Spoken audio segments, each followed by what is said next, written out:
KP Malik sir, इधर संघ के बारे में थोड़ा आपसे समझना चाहेंगे, क्योंकि आंदोलन से आई हुई पार्टी आंदोलनों से इतना डरती क्यों है? मतलब कोई भी प्रदर्शन, कोई भी आंदोलन से वो अपनी कुर्सी हिलती हुई क्यों देखता है?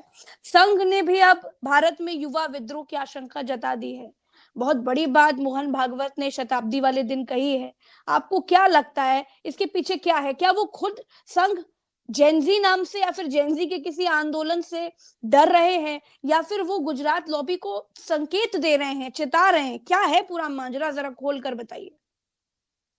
देखिए प्रज्ञा जी, अगर आप देखें इसमें कोई दो राय नहीं है कि पिछले 11 साल में चाहे वो शिक्षा हो, चाहे वो रोजगार हो, चाहे वो भ्रष्टाचार हो, चाहे वो स्वास्थ्य की लिहाज से हॉस्पिटल का मामला हो, उसमें कहीं ना कहीं गिरावट का दौर देखा गया है।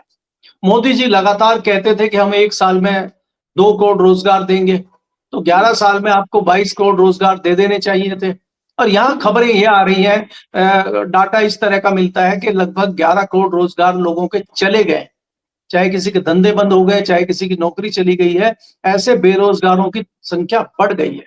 तो आपका उल्टा हो रहा है। जो नए युवा आ रहे हैं, जो परीक्षाएं दे रहे हैं, उनके पर्चे लीक हो रहे हैं, उनके उनके साथ जो है गड़बड़ हो रही है। अब अगर युवा को नौकरी नहीं मिलेगी तो वो सड़कों पे आएगा, और आ रहे हैं कई जगह। आपने जिस तरह के हालात उत्तराखंड में देखे, आपने जिस तरह के हालात आप देख रहे हैं, बहुत गंभीर हालात लद्दाख में हैं, लेकिन वहां से खबरें नहीं निकलने दी जा रही हैं। वहां पे कर्फ्यू लगा हुआ है, वहां पे नेट बंद किया हुआ है, वहां की कनेक्टिविटी काटी हुई है। तो ये स्थिति आप कब तक बनाए रख सकते हैं? जिस प्रकार से मैंने जिक्र किया कि आसाम में जिस तरह का माहौल है, आसाम में जनता जिस प्रकार से भड़की हुई है, जिस तरह से युवाओं में रोष है, उसी को दबाने के लिए तो अडानी जी पहुंचे, नहीं तो अडानी जी क्यों पहुंचते? तो इसकी जो आशंका है संघ को, अगर अडानी जी को आशंका है तो संघ को भी आशंका है। तो संघ को कहीं ना कहीं लग गया है कि जिस प्रकार से मोदी की नीतियां हैं और मोदी जी की जुमलेबाजी चल रही है, और जिस प्रकार से पार्टी हो या पार्टी के बाहर हो, वो एक इस तरह की सरकार चला रहे हैं, एक इस तरह का सिस्टम चला रहे हैं, उससे कहीं ना कहीं युवा खपा है।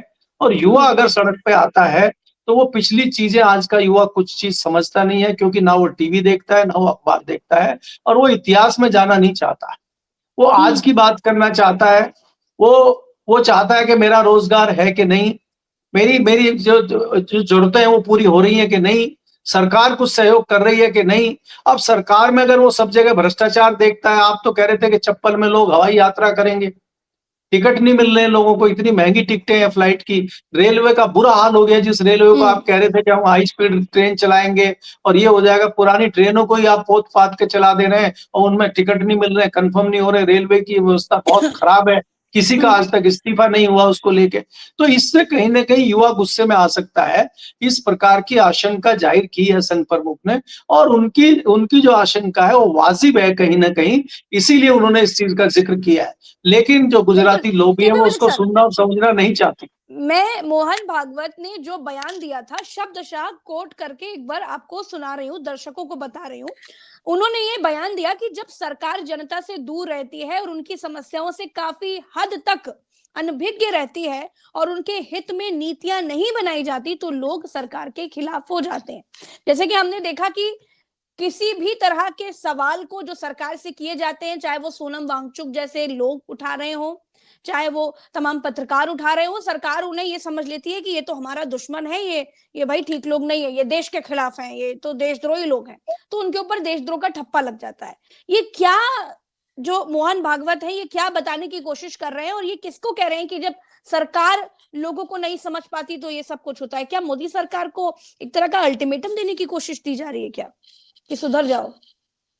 मैंने प्रज्ञा जी आपको पहले ही कहा है कि उनकी तरफ से ये संकेत है, वो सचेत करना चाहते हैं इनको, लेकिन अब इनकी स्थिति नहीं बची है सचेत होने की।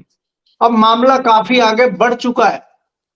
वो इनको संकेत दे रहे हैं कि आप हटिए, किसी नए व्यक्ति को मौका दीजिए ताकि हालात को शांत करने पे, क्योंकि जब नया व्यक्ति आता है उस पर एंटी कॉम्बेंसी नहीं होती है, उसमें लोग थोड़ा विश्वास करते हैं कि भाई ये नया आदमी आया है, कुछ सुधार करेगा, इसलिए उन्होंने एक संकेत दिया है। लेकिन मुझे नहीं लगता ये मानने वाले हैं।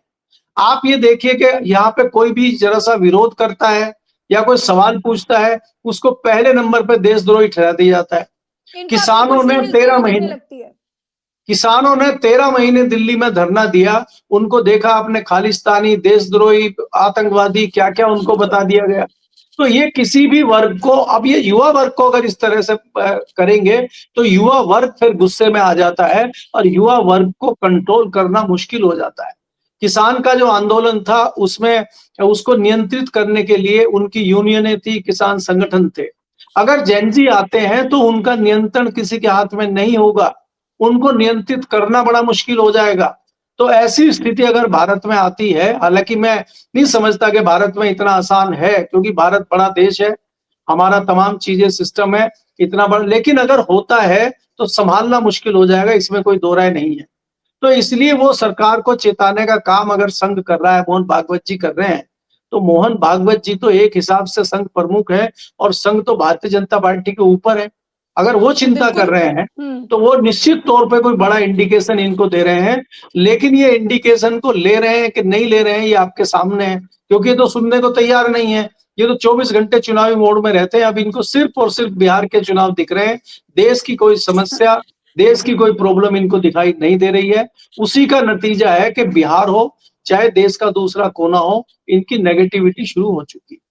अच्छा, जेनजी शब्द से एक अलग तरह का खौफ अब देखने को मिलने लगा है सर। इससे पहले नहीं था, लेकिन अब जेनजी शब्द से इतना डरने लगे। एक बार राहुल गांधी ने अपने एक ट्वीट में जेनजी शब्द का इस्तेमाल कर दिया, मार डिबेटे विबेटे एकदम हाहाकार मच गया था। और अब वही बात मोहन भागवत ने भी इशारे में कह दी है। केपी मलिक सर, इतना डर, इतना खौफ किस बात का? मुझे लग रहा है आने वाले समय में, जैसे मतलब वो जो खडानी भाई साहब है, उनका नाम नहीं लिया जा सकता था, लीगल नोटिस आ गई थी, जेनजी बोलने पर भी आ जाएगी क्या? नहीं देखिए, जैन जी जो शब्द है वो कोई ऐसा किसी का नाम नहीं है, वो तो एक जो इन्होंने नहीं, डर किस बंटवारा। बात का, खौफ किस बात का है सर? भाई जब हाँ, डर नहीं तो डर काहे का? नहीं, आप उसको हिंदी में युवा कह सकते हैं, तो इन्होंने जनरेशन का एक भाई जेन जी बताया है कि एक नई जनरेशन है, तो उस जनरेशन के नाम से जो जेन जी एक शब्द बना है, उससे ये खौफ खाए हुए हैं।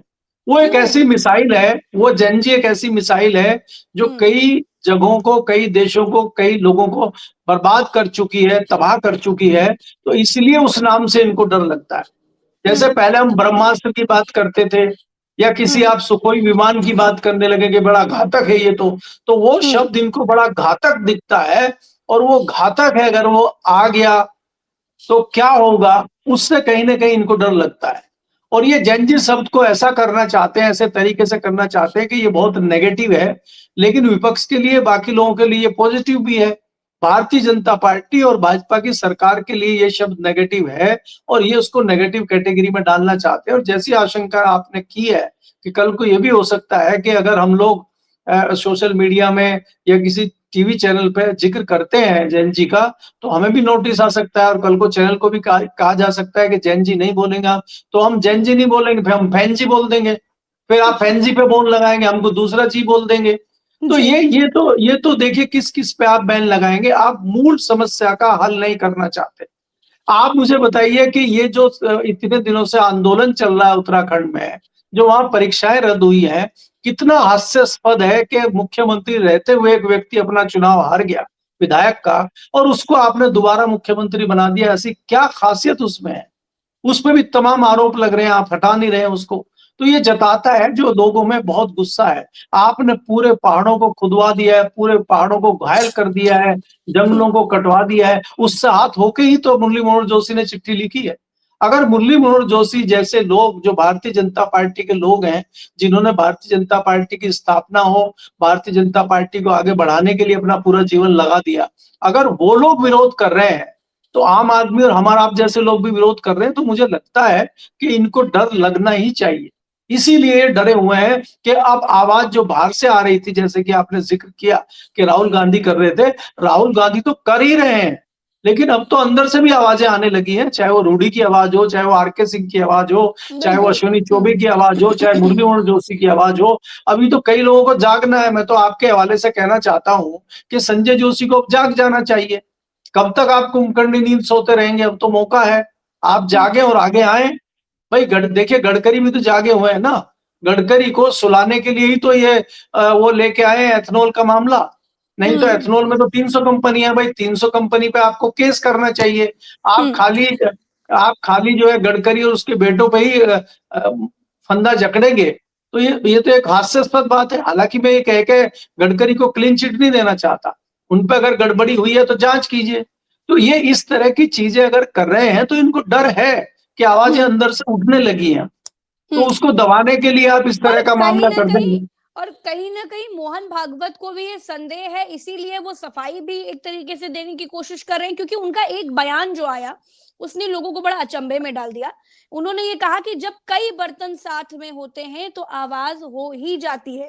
इतने सारे लोगों के समाज में रहने से कभी कभी कोई आवाज हो सकती है, लेकिन होने पर भी नियम पालन करना, सद्भाव पूर्ण व्यवहार करना चाहिए। छोटी बड़ी बातों पर केवल मन के संदेह पर कानून हाथ में लेकर निकल आना, गुंडागर्दी करना, हिंसा करना, ये प्रवृत्ति ठीक नहीं है। तो क्या वो युवाओं को समझाने की कोशिश कर रहे हैं, या फिर जो बेचारे बेरोजगार हैं, जो परेशान हैं, जो परीक्षा के पेपर से लीक हैं, जो सरकार से सवाल कर रहे हैं, जिनको लगता है कि सरकार हमारी नहीं सुन रही, उनको मोहन भागवत समझाने की कोशिश कर रहे हैं कि बच्चा समझ जाओ, कोई बात नहीं, ठीक है, हम हैं तुम्हारे साथ, एक तरीके से? नहीं नहीं, वो बच्चों के नाम पे अपनी पार्टी के लोगों को समझाना चाहते हैं, वो वसुंधरा को समझाना चाहते हैं, वो शिवराज को समझाना चाहते हैं, वो मोदी जी को समझाना चाहते हैं, वो अमित शाह को समझाना चाहते हैं, वो संजय जोशी को समझाना चाहते हैं, वो गडकरी को समझाना चाहते हैं। गडकरी और जो अमित शाह में मोदी में टकरार चल रही है, वो कहीं ना कहीं उनको शांत होने के लिए कहते हैं वही 5 बर्तन है। तो 5 बर्तनों की जो बात कर रहे हैं वो बर्तन वही है। हालांकि वो सीधे सीधे नहीं कह सकते, इसलिए उन्होंने छात्रों के, युवा बेरोजगारों के कंधे पे रख के बंदूक चलाई है, लेकिन इशारा उनका उधर ही है, निशाना उनका उधर ही है। तो वो उसको शांत करने की कोशिश कर रहे हैं, और मुझे लग रहा है वो कोशिश जो उनकी है उसमें फिलहाल तो बहुत सफल होते हुए मुझे दिखाई नहीं दे रहे हैं। क्योंकि अगर आप पिछले 2-3 दिन की घटनाएं देखें, नागपुर में उनका जैनजी पे सवाल उठाना, जैनजी की बात करना, और दिल्ली में जो है संघ के लिए सिक्का जारी करना, मोदी जी का सरकारी कार्यक्रम करना, और वहां पे संघ की तारीफ करना, मोहन भागवत का नाम ना लेना, ये सारी चीजें एक इंडिकेशन है, सारी चीजें इशारा करती हैं कि दोनों में वॉर चल रहा है, और दोनों में से किसी एक का निपटना तय है। और सर, हो आखिरी सकता है सवाल, कि जी चलते चलते एक सवाल मुझे आपसे ये भी जानना है कि आज की तारीख में गुजरात लॉबी का सबसे बड़ा डर क्या है? नहीं, ये तो इसमें कोई दो राय नहीं है कि गुजरात लॉबी का सबसे बड़ा डर जैनजी है। हम्म लेकिन दूसरी बात अगर आप करेंगे, आज गुजरात लॉबी के सामने सबसे बड़ा डर जो है वो मोहन भागवत का है, और मोहन भागवत से डरे हुए हैं इस चीज को लेकर, क्योंकि मोहन भागवत चाहे गडकरी हो चाहे संजय जोशी हो, उनको काबिज करना चाहते हैं। और जो गडकर मोहन भागवत है वो सेकंड लाइनर लोगों को आगे लाना चाहते हैं, जिसका डर इन लोगों को है, और ये आगे नहीं लाने देना चाहते। इस बात का इनको डर है, और उसी डर से डरते हुए ये वार कर रहे हैं मोहन भागवत के ऊपर। अब इस लड़ाई में मोहन भागवत जीतेंगे या गुजरात लॉबी जीतेगी, उसके लिए तो आपको समय का इंतजार ही करना पड़ेगा, क्योंकि लड़ाई जी, बड़ी गंभीर है। बिल्कुल गंभीर है। चलिए, बहुत बहुत शुक्रिया केपी मलिक सर, आपने समय दिया। दर्शकों का भी बहुत बहुत आभार। हम फिर मिलेंगे अगली चर्चा में। अभी के लिए इतना ही। चैनल को सब्सक्राइब कीजिएगा, वीडियो को शेयर कीजिएगा, और अपनी राय हमें कमेंट में बताइएगा। नमस्कार, जय हिंद।